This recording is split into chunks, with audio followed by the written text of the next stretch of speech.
कोणत्याही शहराचा विकास हा शहराच्या रस्त्यांवरून ओळखला जातो। मी सध्या उभी आहे एरोली टोलनाका या परिसरात आणि हा जो एरोली टोलनाका आहे हा एकमेव असा मार्ग आहे जो नवी मुंबई असेल किंवा मुंबई असेल याला हा रस्ता जोडला जातो। पण जर ह्या मुंबईचा जो एंट्रन्स भाग आहे त्या एंट्रन्सवर जणू येणाऱ्या जाणाऱ्या प्रवाशांचं जे स्वागत आहे ते येथे पडलेल्या मोठमोठ्या खड्ड्यांनी केलं जातं। तर या खड्ड्यांमुळे प्रवासी रोज प्रवास करत असतात आणि येथे पावसाळ्यापूर्वी कोणत्याही प्रकारचं डागडुजी असेल किंवा हे जे रस्त्याचं काम आहे ते करण्यात आलेलं नाही। जवळच टोल नाका आहे। एका प्रवाशाने शहर मुंबईशी बातचीत करताना सांगितलेलं आहे की मी नित्य नियमाने या रस्त्यावरून प्रवास करत असतो। वारंवार तक्रारी देखील मी या ठिकाणी केलेल्या आहेत, तरी देखील या ठिकाणी कोणत्याही प्रकारचं हे जे रस्त्यांचं काम आहे ते केलं जात नाही।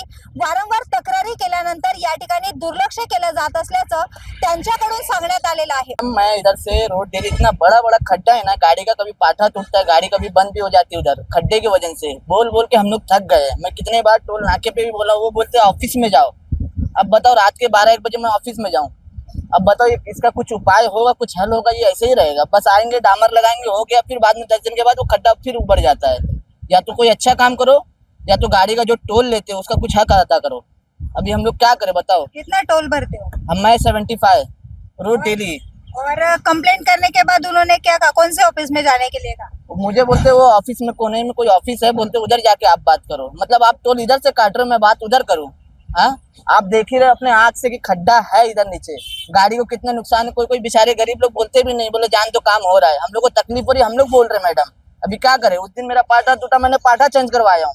हाँ, मेरा जेब से पैसा जा रहा है, मेरा सेठ हम लोग को बोलता है फिर। कितना खर्चा आता है आपको गाड़ी रिपेयर करने में एक टाइम पे?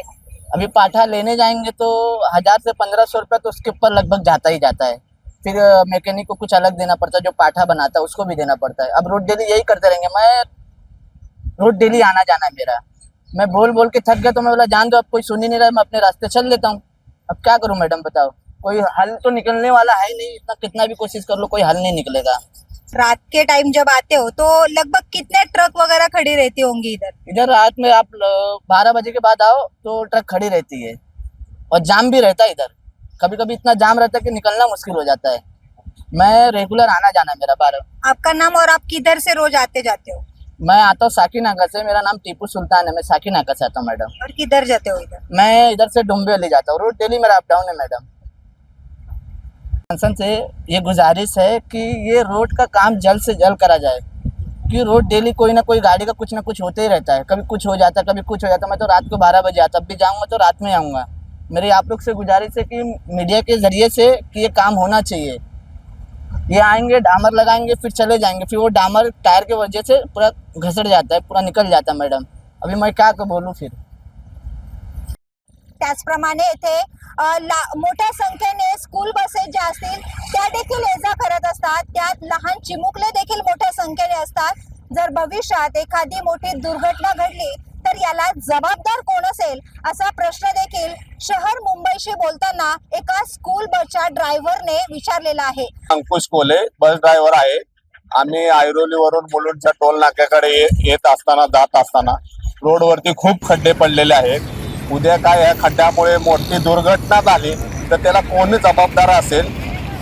दादा तुमची पाहिलं तर स्कूल बस दिसते आहे, कोणत्या शाळेची आहे आणि साधारणतः किती मुलं या बसमध्ये असतात? आमच्या स्कूल बस आहेत new horizon public school sector 19।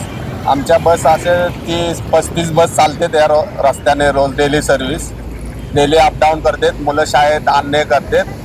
ते मुलं आणणे करत असताना रस्त्यामध्ये खूप अडथळे येत आहेत। खड्डे भरपूर मोठ्या प्रमाणात पडलेले आहेत, तरी ते खड्ड्यामुळे काही अपघात होऊ शकतो। त्याला जबाबदार कोण असू शकते?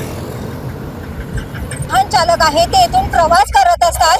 अक्षरशः या वाहन चालकांना जीव मुठीत घेऊन या रस्त्यावरून प्रवास करावा लागतोय, कारण जर येथील परिस्थिती पाहिली तर या रस्त्याला नेमकं रस्त्यात खड्डे आहेत की खड्ड्यात रस्ते, कारण या रस्त्यावर मोठमोठे खड्डे या ठिकाणी पडलेले आहेत। हजारो लाखो प्रवासी या ठिकाणाहून रोज प्रवास करत असतात। शाळेच्या बसेस देखील जात असतात. तर भविष्यात मोठी दुर्घटना या ठिकाणी घडली तर त्याला जबाबदार कोण, असा प्रश्न देखील त्यांच्याकडून उपस्थित करण्यात आलेला आहे.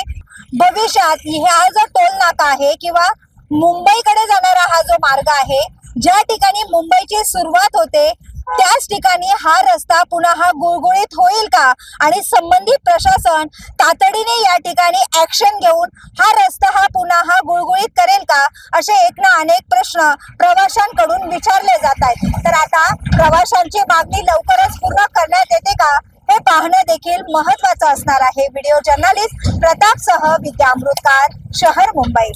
व्हिडिओ आवडला असेल तर लाईक करा, शेअर करा आणि आमच्या चॅनलला सबस्क्राईब करा. बेल आयकॉन दाबायला विसरू नका.